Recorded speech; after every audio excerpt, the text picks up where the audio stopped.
Phải dùng lâu rồi nhỉ? Thứ thế chết rồi nó. Rồi cái gì? Cái thịt tôm chứ không ra hơi. Tua. Ôi ôi.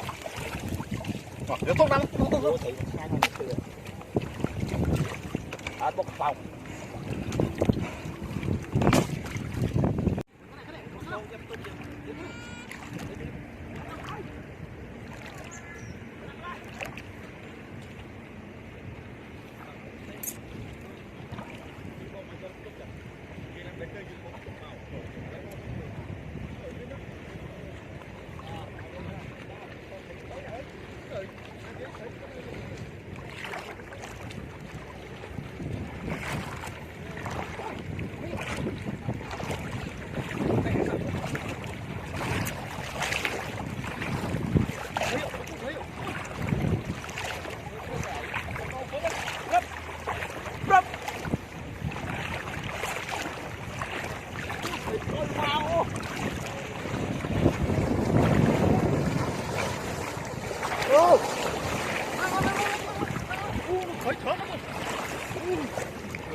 Bán hơi chết đã luôn. Giờ không đặt ma nữa mọi người. Chỗ tóc lên.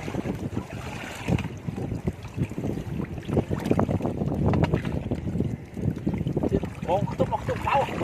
Kìa. Đá lên xuống nào. Mang. Cầm cái chân. Đá đánh rồi. Đánh luôn.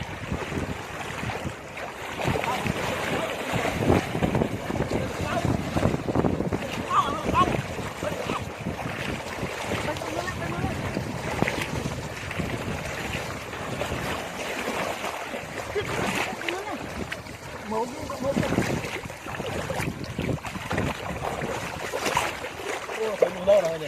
Thứ thế chết rồi nó. Rồi cái gì? Cái thịt tôm chứ không ra hơi. Tua. Ôi ôi. Nó không nắng, không. Thấy sai nó chưa. Bốc phòng.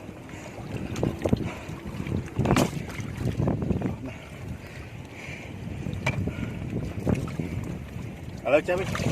Phong ơi. Đánh chân. Này. Có phong mới sắp rồi. Đừng nắng bốc cái tay, ở bên đánh chân. Đấy, công an mới vào.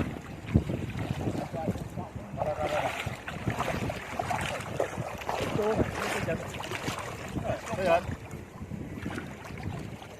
Khó này. Lại tay mua tay bốc rồi. Thế.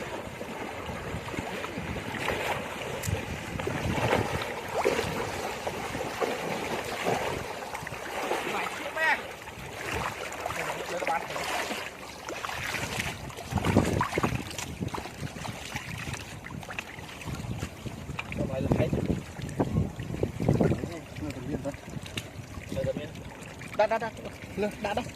Không. Cả sao nó cần hết.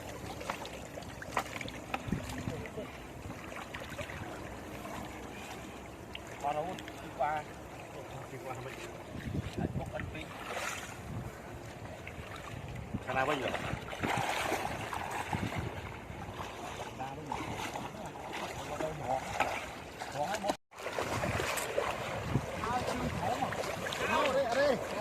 Thấy nó lên khó này. Lướt lắm đó. Lướt này. Thấy lướt không? Rồi lướt. Nước.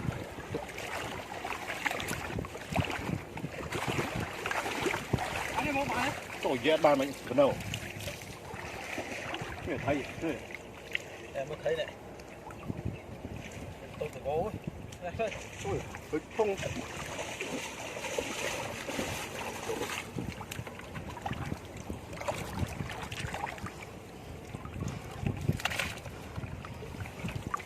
Bố ơi, mình vô cái cao một khối chứ.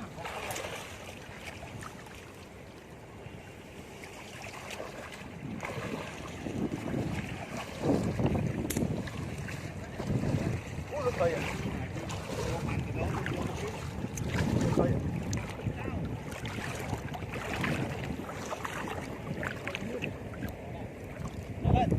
Bắt. đi.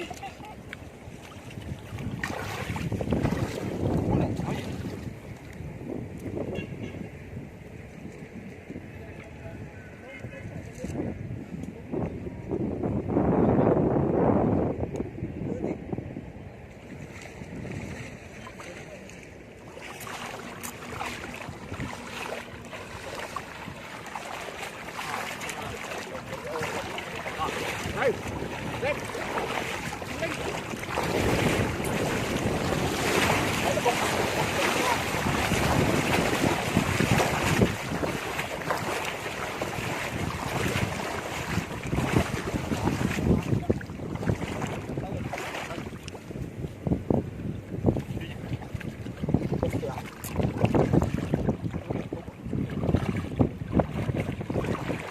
Mau nè, lên. Rồi.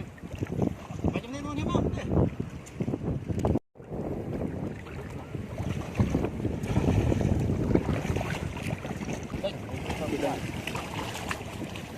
Không ăn lần đi cả đấy. Rồi đi bảy. Vậy.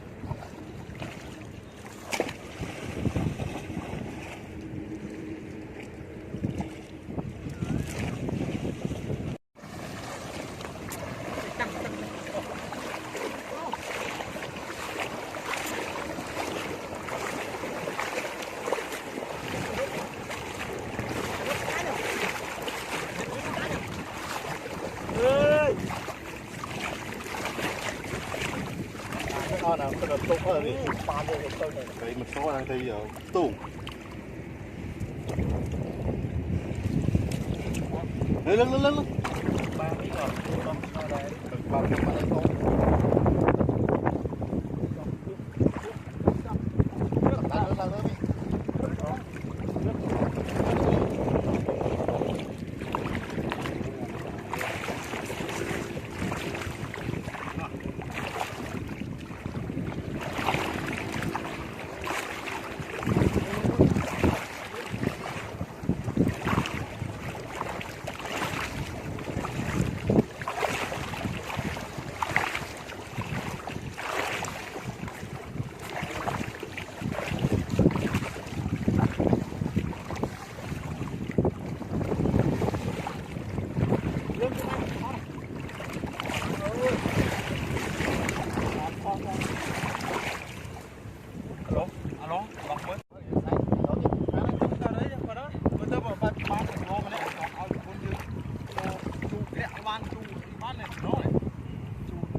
Nó là lót.